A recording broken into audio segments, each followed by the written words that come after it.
quando marito a casa sera, trovate come prepara la cena, mi saluto con un vaso in fronte, poi ti fermi e mi guarda all'occhio, mi dice sono cassaggio innamorato di te, mentre mangio d'occhio da vicino, per la mano mia sta stringendo dietro, come portare in da stanzetta e ci prendiamo senza pensarci.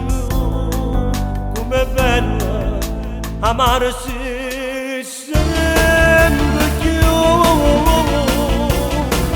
Non sapevo che lo pensavo tu, questo amore da montagna neve, ma nessuno può fare mai sbagliare,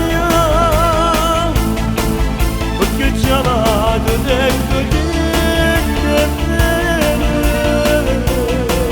e nessuno ci può fare sbagliare.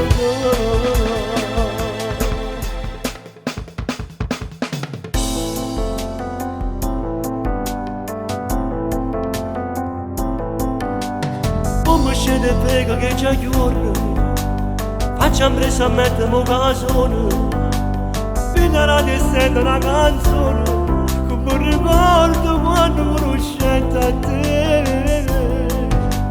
Guarda te che rama bella luce, e mi dice sto ingaggiato di te, 2 minuti e ti faccio un caffè, ci vediamo e dopo vorrà fatica.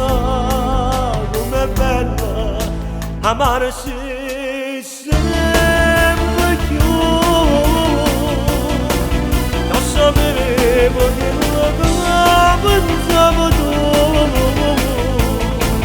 questo amore è una montagna neve,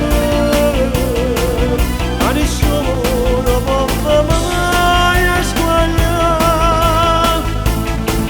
perché già vado dentro